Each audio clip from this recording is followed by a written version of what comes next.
Yeah, well, the reason why we actually started trying to do something as far as the shark mitigation kind of strategies goes is the fact that I saw someone busted up one of my mates we were ab diving with, and I had to render first aid to him. Greg Pickering, the guy's name is. He's the hell waterman. He's ab diver. He holds world record spearfishing records for Spanish mackerel, bluefin tuna. He's a full jet.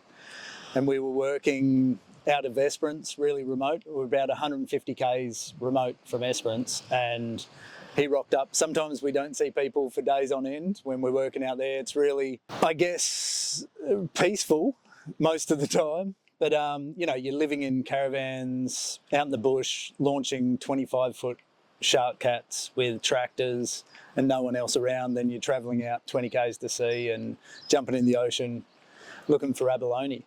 And that was my life. I was born and bred Esperance. And then there was a day, it was a while back now, I think it was 2014, and we're out ab diving, and Greg Pickering and Callum came across, and yeah, it was first dive of the morning. I was underwater, and then I got some emergency tugs on the hooker hose, which is the compressed air coming down the boat, and something's gone wrong when you get those tugs. And normally it means you're going to run out of air, or there's a big fish around that you've got to take notice of. And so I did an emergency ascent up to the surface, and then in the meantime I'd heard some boat motors, and I'd realised there was another boat close, which could have only been Greg and Callum.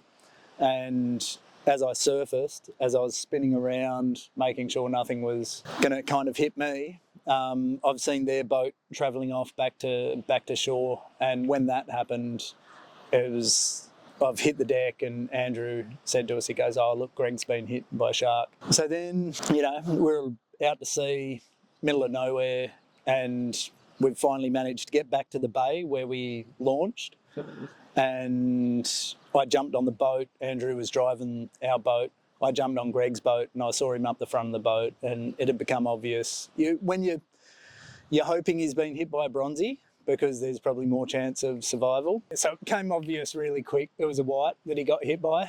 And yeah, and then obviously my response now, it was pretty rattling just to see someone that busted up. And I couldn't go back in the water. And I'd been Korea, abalone diving, shell diving, surfed, spearfished, been in the water my whole life. And I couldn't get in the water anymore. And so a couple of years later, or it was about 18 months later, I'd moved to Margaret River because I couldn't live in Esperance anymore, because that had tainted my whole life, basically. Thought I was going to die a hermit, living in caravans out in the middle of nowhere, not seeing anyone. And yeah, I just couldn't get back in the water. So I moved to Margaret River. In the meantime, over that 18-month period, I lost 2 more mates to shark attacks. And then once I finally managed to get back in the water, there was something that I knew that was effective, I guess you'd say, when we'd have encounters with sharks, when we were ab diving.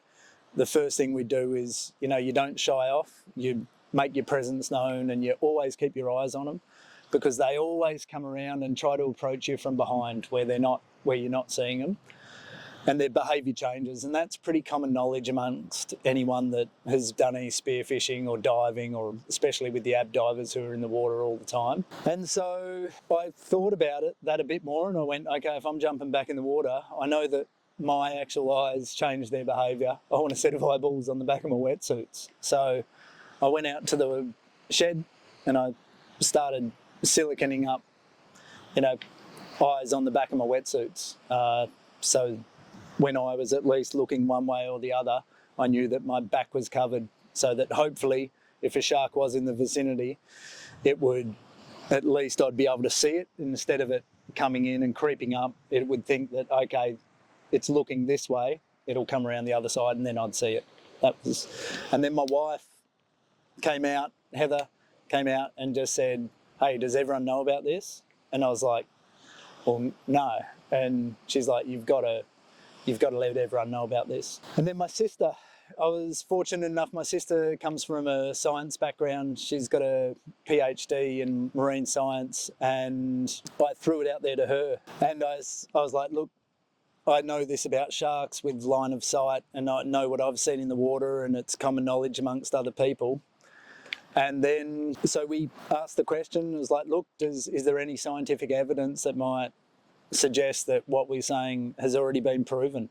And then she looked into eye spots and biomimicry, and there's a whole heap of animals that, you know, have evolved to have eye spots on them. That it kind of shows the larger the eye spot, the less they get hit by their predator. So there was a whole heap of anecdotal evidence out there that suggested that there was merit behind putting eyes on your stuff and you'd get hit less by your predator.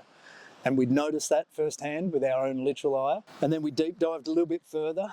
And then it was really amazing in 2021, I think it was, or 2022, there was this scientist, Professor Neil Jordan, and he works for Taronga Zoo, pretty well respected in his field.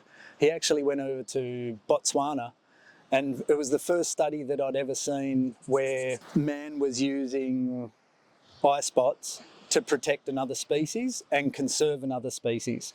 So what was happening was these lions were taking down the farmers' cattle. You know, they were killing cattle as a food source. So Professor Neil Jordan knew about eye spots and biomimicry and just went, okay, well, I'm going to go over to Africa, to Botswana, and I'm going to paint eyes on cows' bums, basically. So he went over there. It was a 4-year study, 14 different herds of cattle. There was 2,080 animals involved. He went and painted a third bare-bummed. He left bare-bummed, sorry.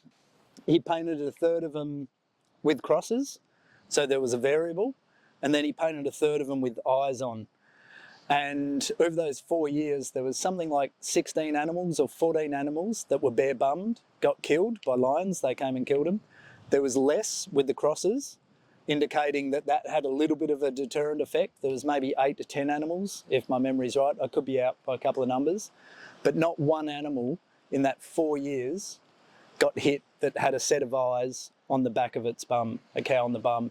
And that was like really definitive study showing the merit behind man using a set of eyes to, and in this case, it was protecting the cattle from getting attacked. And then also it was a conservation method so that the farmers wouldn't kill the lions, because the farmers were wanting to take down the lions because their livestock was getting hit. So that was an amazing, for me, that was a really assuring thing that somebody apart from me and shark eyes had been using eye spots to protect another animal or to as a conservation method. So it just really hit home that we were on the right path. And for something that's so ridiculously simple, and we've got this thing that nature uses, it has evolved and adapted to. And I always think we can learn heaps from nature. And it's a non-invasive method. It's so affordable and cheap. Anybody can use this on their watercraft, you know, and it might save some lives, and hopefully we already have. And once you hear a bit more of the science, and, you know, I've been around this for a while, it just lines up more evidence suggesting that something as simple as putting a set of eyeballs on your watercraft may prevent you from getting hit. And we know it's not a fail-safe, but yeah, we're just really stoked to at least be able to have a non-invasive option that nature has adapted to get out there.